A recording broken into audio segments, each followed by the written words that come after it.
Okay, everybody. So I had a bit of a lot of lag trying to do the live stream, so I ended that, and I am now recording. I'm going to upload this video to YouTube afterwards. So for those who were not watching before, I am doing a treat me at home session with one of my students, Nava. We have been working together for the past few months, teaching him Android development, and he is working on a networking app. And he reached out to me today because he's having trouble displaying um, devices on the network. So, after doing some research, found out what he needs to do, which utilizes the Android networking API and a class called Wi-Fi P2P Manager. So, I'm going to walk him through basically the steps needed to instantiate the class, get the networking peers, and store that information. So, Nava, if you would like to once again, I apologize, give a brief introduction of yourself, what you do, and what you hope to accomplish with this application. So yeah, my name's Nava. My regular job is a network engineer, and I'm very new to Android development and programming. So um, your assistance, you're teaching me a lot here. So what my original goal is to develop an app on Android. And what I do is once I've connected to my home Wi-Fi, for example, I can push a button and it will list all the devices connected to my home Wi-Fi. So that's the goal that I'm trying to reach right now. Okay. Okay. Somebody said that the quality was good. Okay. Well, maybe I shouldn't have stopped because that three thumbs up on that video, but I felt like the quality wasn't good. I don't know. We'll see. Um, We can do another. no, I mean it's all good. I'm going to record and upload in about an hour. Sorry. All right. Okay, so sorry about that. I had some confusion. People were on the stream asking me what was going on, so I had to clarify. No problem. But okay, so like I was saying earlier, there's basically just a few steps involved with this. So we're going to instantiate a Wi-Fi P2P manager object, and this is going to be the core class, the core object that is going to be doing all the heavy lifting as far as networking is concerned. So one of the methods that this class has is a method called RequestPeers. And what RequestPeers does is it returns a Wi-Fi P2P device list. And in this list, there's a bunch of Wi-Fi P2P devices. And you can get all the information you need, such as MAC address, device name, status, services, and whatnot, and what forth. So the basic flow of this is instantiate a Wi-Fi P2P direct or Wi-Fi P2P manager, call the initialize function because you have to call that before you can call any other method. Uh, Call request peers and then parse the result. Okay. And that's when it's parsing, that's where it's logged each individual device, correct? Correct. Did someone ring my doorbell? Okay. Hold on 1 second. Mm-hmm.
Sorry about that. That was some dude trying to get me to come bring my kids to vacation Bible school.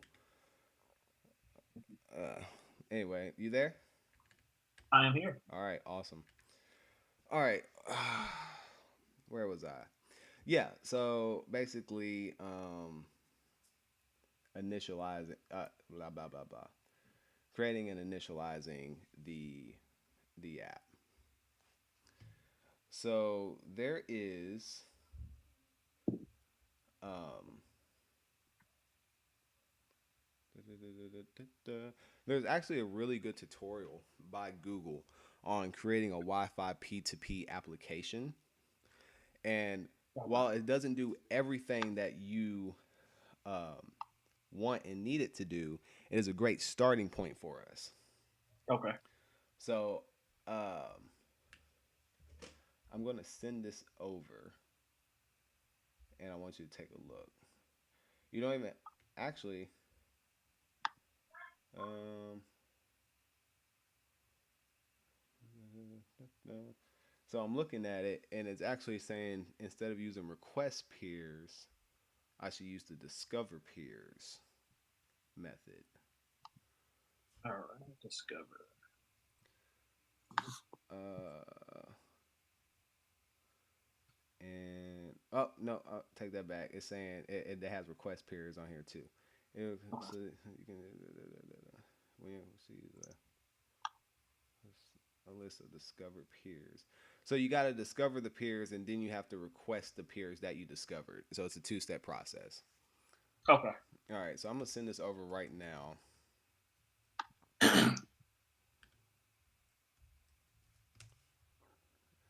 All right, did you get it? I did. Get Awesome. another chat. Oh, here. Uh-oh. What happened to it?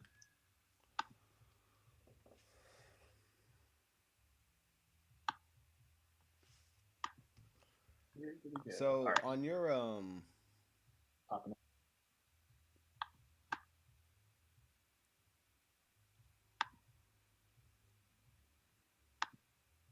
All right. so this example is actually taking advantage of using broadcasters and receivers to do Okay. background activity. I, for the sake of time, we're not going to go into that. So we're just going to have everything on the main activity. Okay. So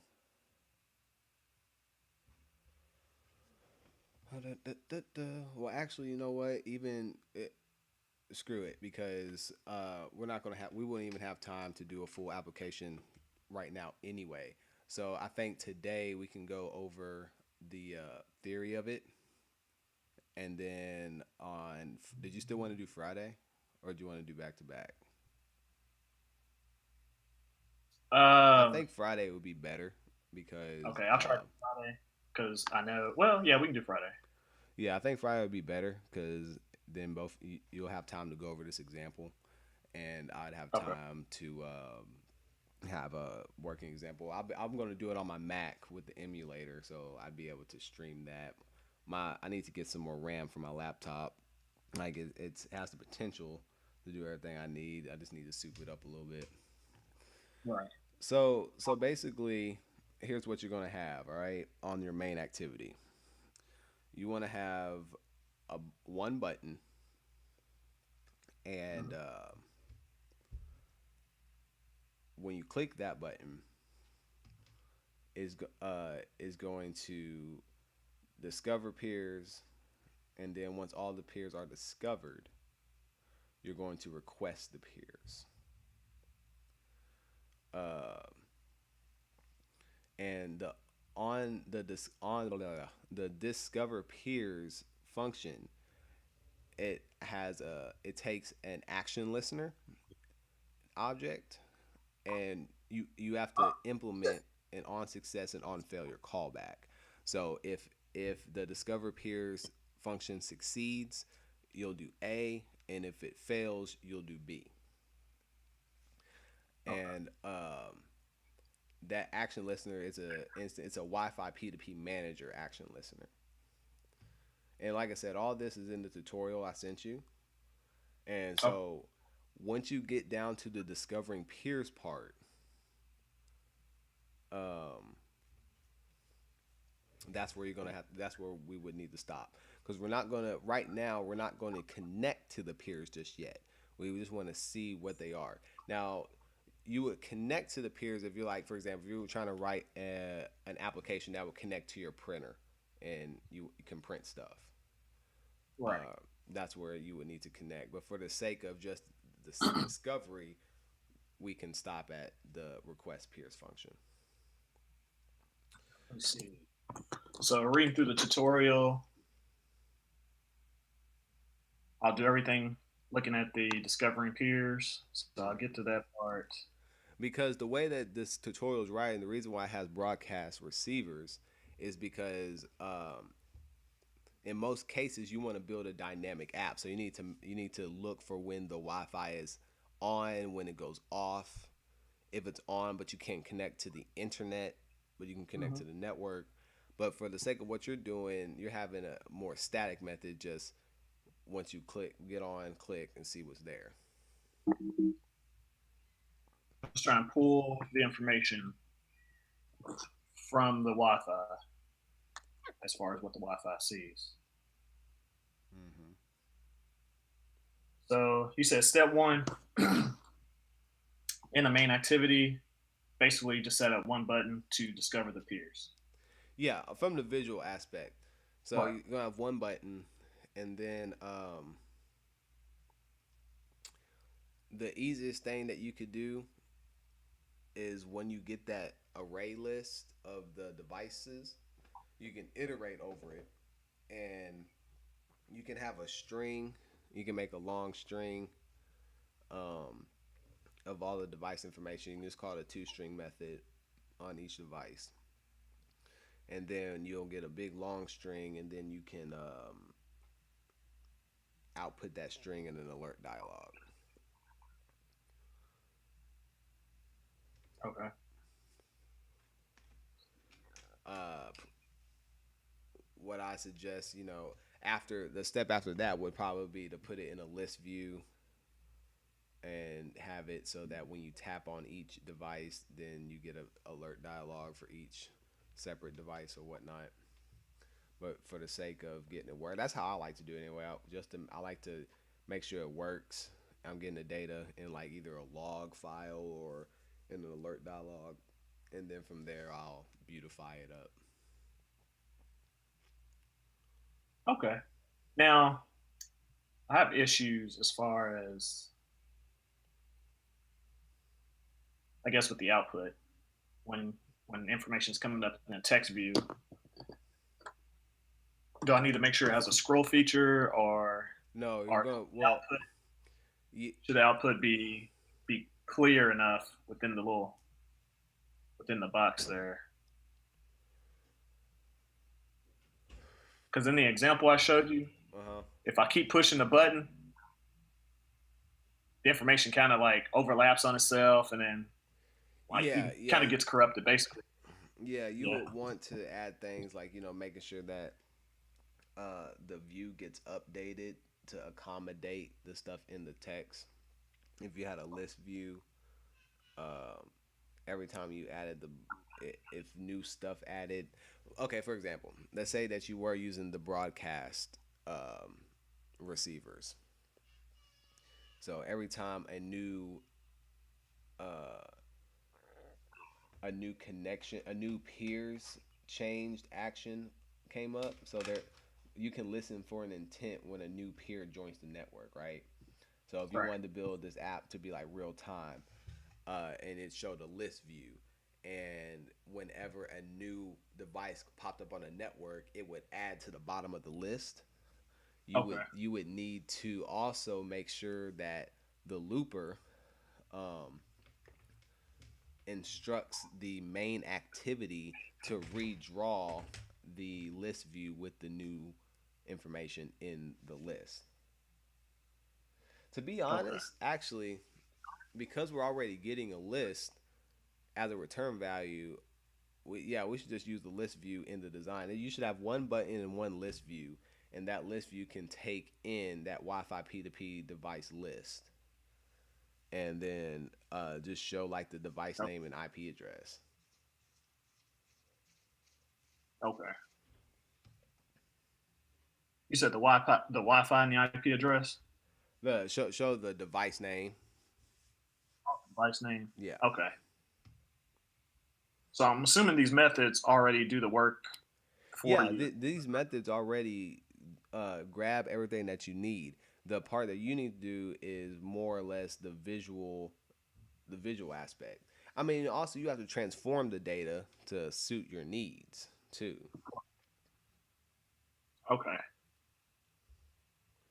From ground level, it's going to create a method that pings every IP and loop the information and stuff like that. So I don't have to worry about that, correct? No, right, right. You don't have to do none of that. Just the high level. Discover peers, get the peers, show the peers. Okay. So, So in the document, go ahead. my bad. So the public fields that you can get the device address, which shows the MAC address. You can get the device name. You can get the primary device type, the secondary device type, and the status, which is the device connection status. Um, you can return if WPS configuration support is supported. You can see if you have the WPS push button keyboard. Uh, you can see if it is the group device, if it's a group owner, if it's capable of service discovery. Where are you getting this information at? I'm looking at the documentation on developer.android.com for Wi-Fi P2P device.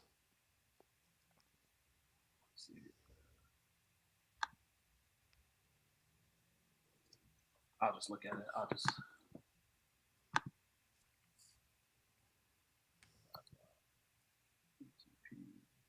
Okay, device list.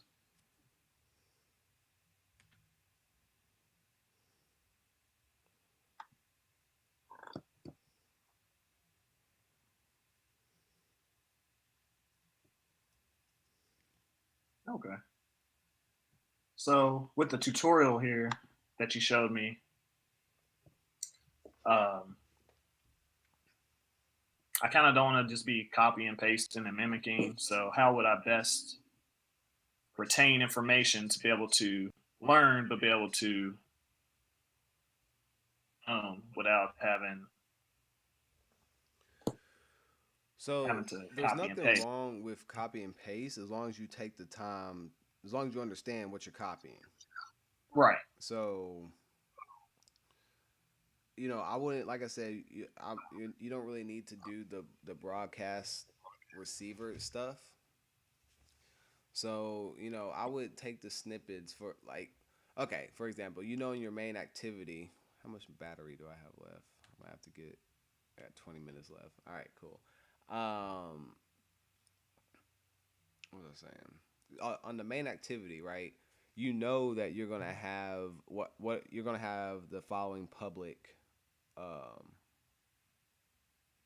variables, right? You're gonna have Wi-Fi manager, Wi-Fi P2P device manager, uh, So it and plus what?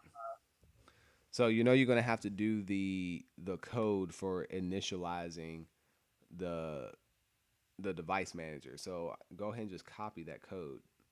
You're gonna have to like all your permissions, like you can copy that up. Copy that up. Um, and on the on create method, go ahead and just initialize your channel. Because you're going to have a channel and you're going to have a device manager. And when you call the initialize function on the device manager, it's going to return a channel, right? Okay. So get that working, and you can copy that from the code. Understand Okay. what's going on. when you uh, when you're doing this. So, Okay. for example, go down to the on create method on the tutorial.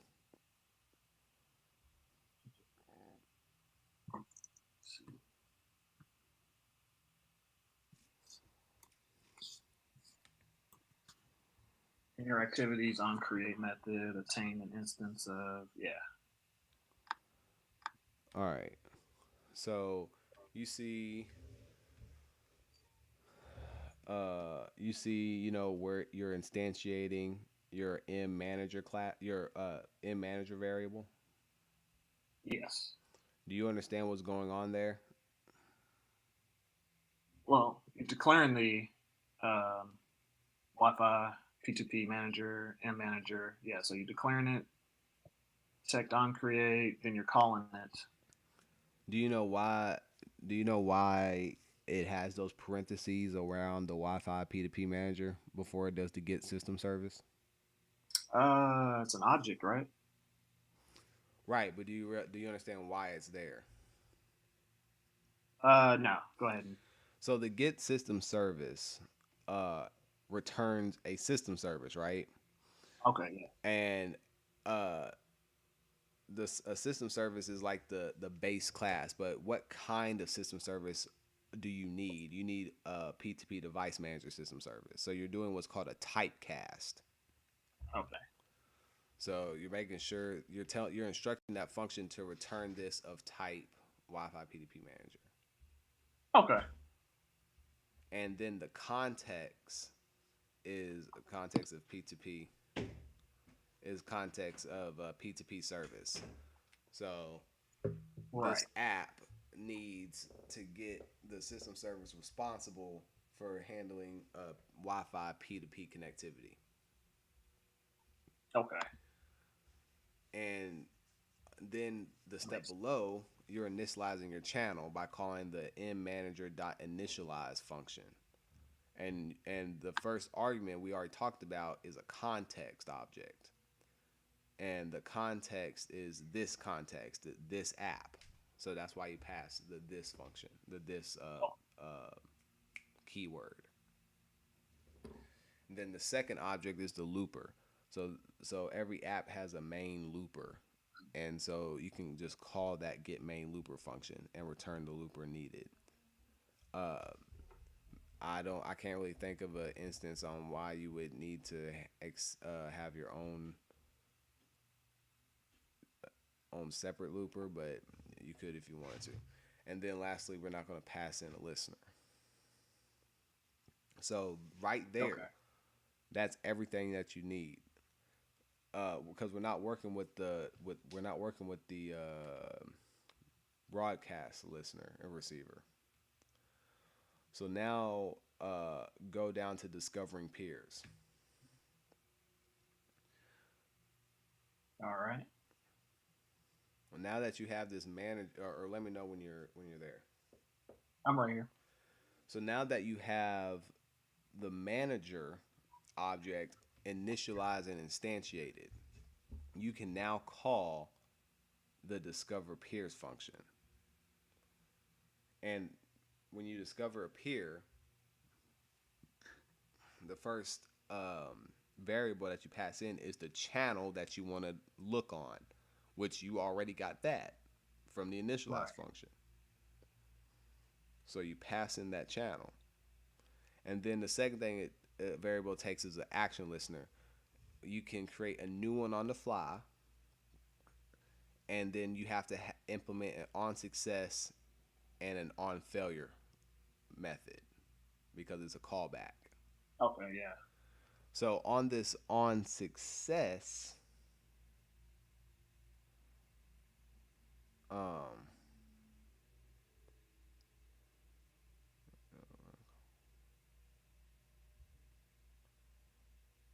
Is this where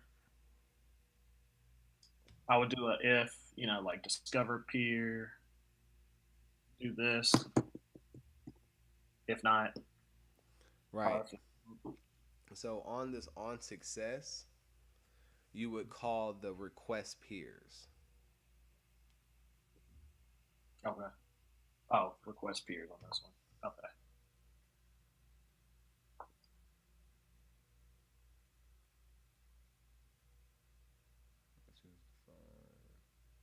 So within that code block, you would call the RequestPeers, like public void on success. Right, right. Um, So basically, the Discover Peers um,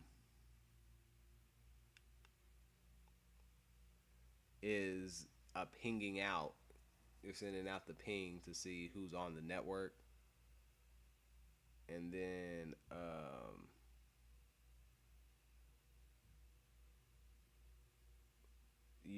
after you, and then all the devices were going to send their information back up to the device that requested the information that did the discovery.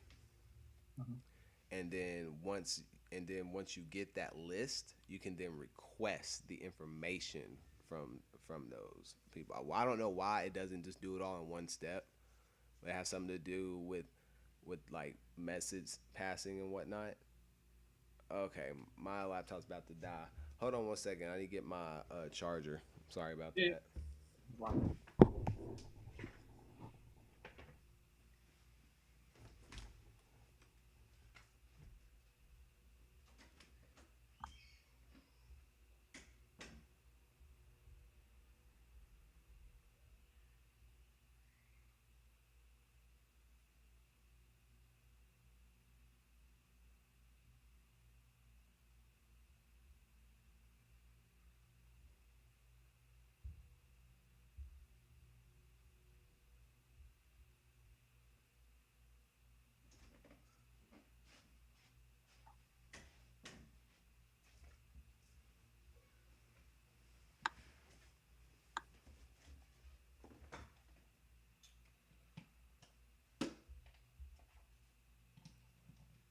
I was gonna do a live stream today, and then decided we were gonna do this. I was gonna do a coding session.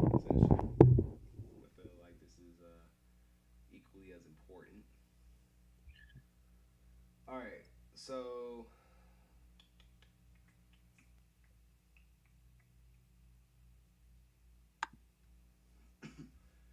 let's see. Callback.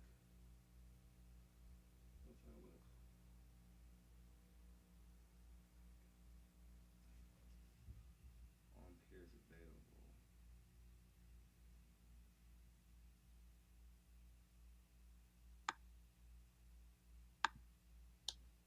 So,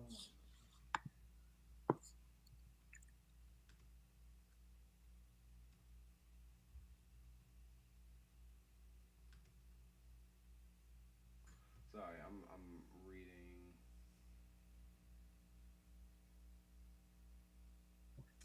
Okay, so my bad. I didn't quite okay. explain it just well.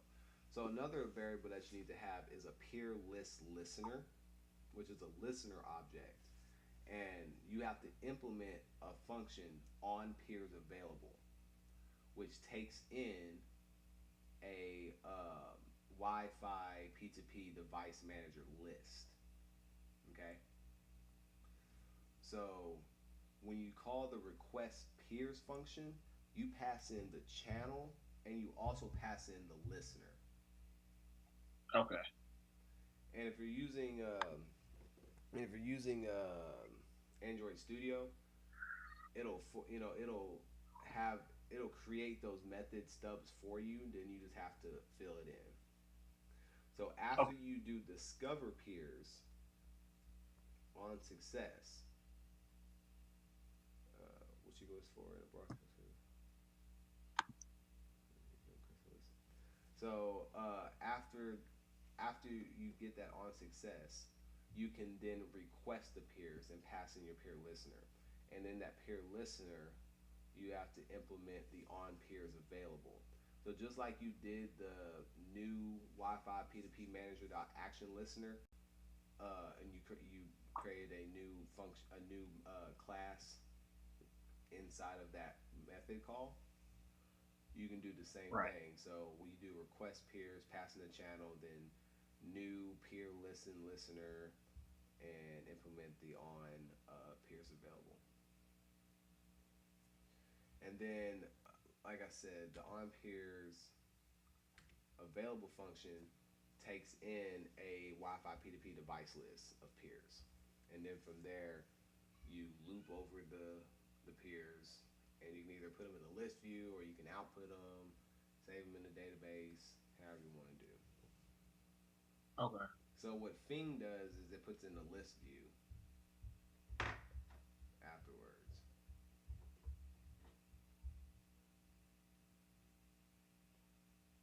So does that make sense, or is there something I need? Do I need to go over it again? You wanna?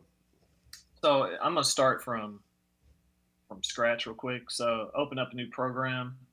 Mm-hmm. Now you said declare like public class Wi-Fi direct broadcast receiver. I won't need that and Uh, extend the Not right this now, receiver. no, because the way you're implementing the app. I mean, I shouldn't say that because it still would be programmatically. It would be better to do the broadcast receivers because then everything we done in the background, you can still get what you need to get.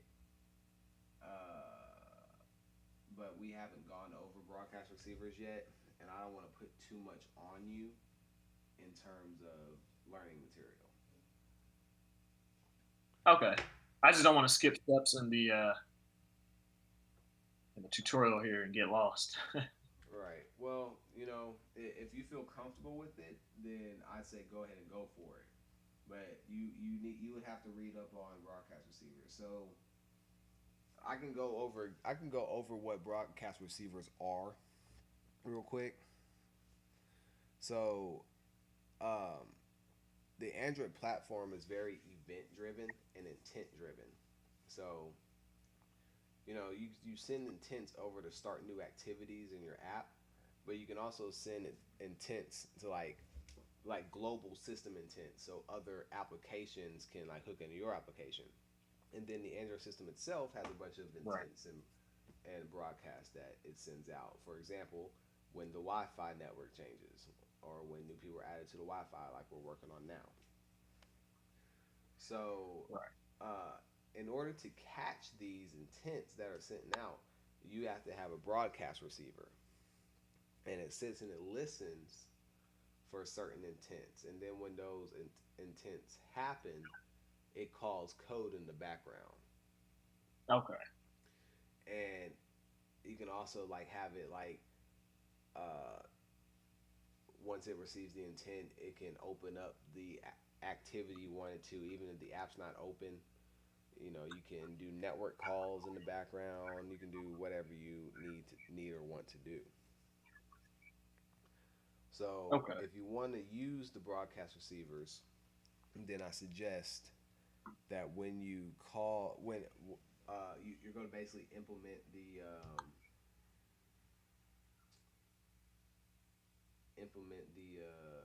listen logic on broadcast filter, broadcast receiver, and have it open up the activity or alert or wherever you want it to do. Okay. Let me see.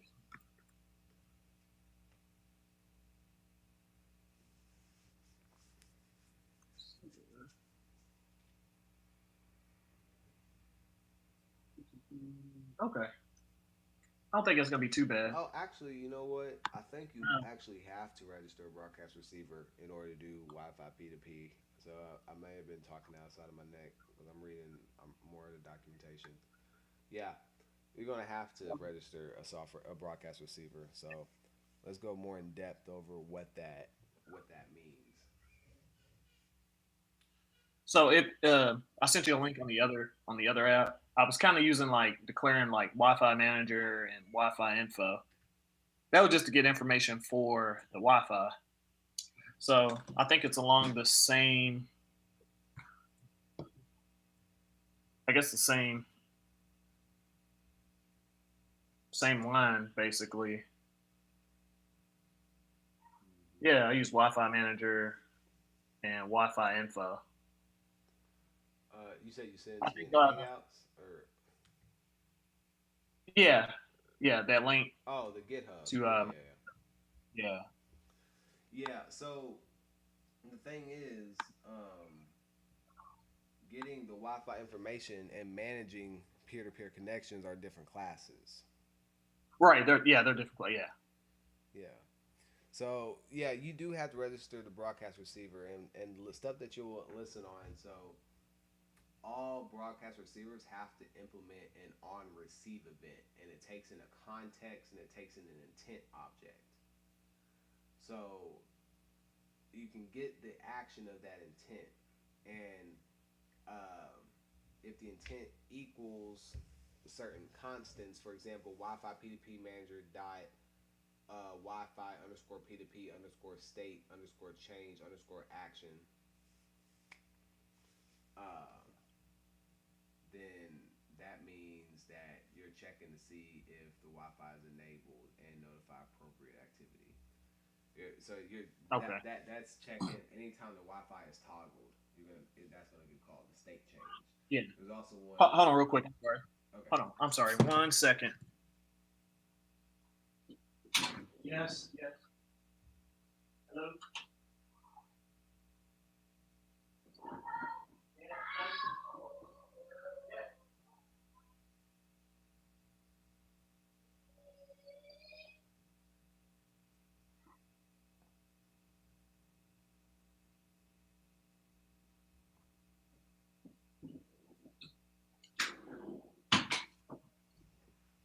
Sorry about that. It's all good. Um, yeah. So another one is Wi-Fi P2P peers changed action. That's when uh, that gets called whenever you do the request peers function. Right. Okay.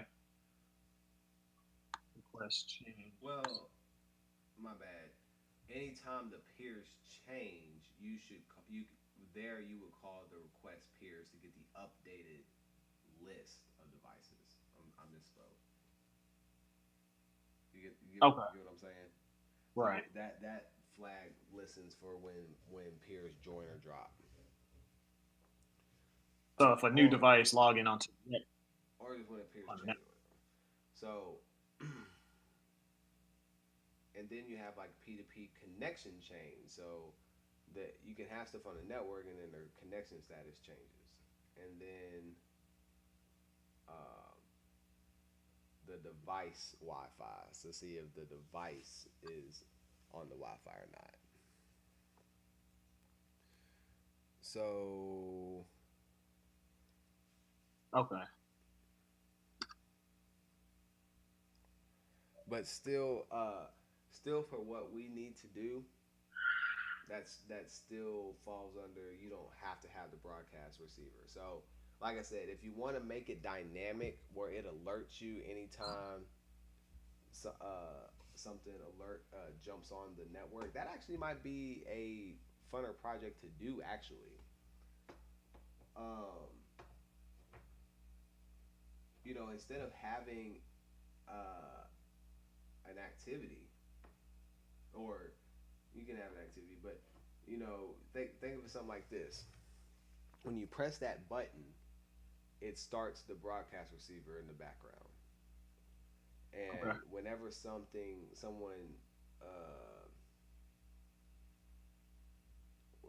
someone joins or drops the network, it could send you a notification, and you get a little push notification. That Okay. Would it that be in would the that form would of be a like? reason to use the broadcast receiver. Otherwise, you can just Okay. manually call request peers yourself whenever you want to with a press of a button. You see the difference? I do, but I don't see like, for example, I could implement that in the form of like a toast where the information will pop up when it changes, right? Yeah, it doesn't have to be notification. It could be a toast. It could be Okay. anything. But for something like that, I'd probably do like vibration and notification. Okay. I have to learn how and where to implement that. Yeah, just look up alert dialogues on Android.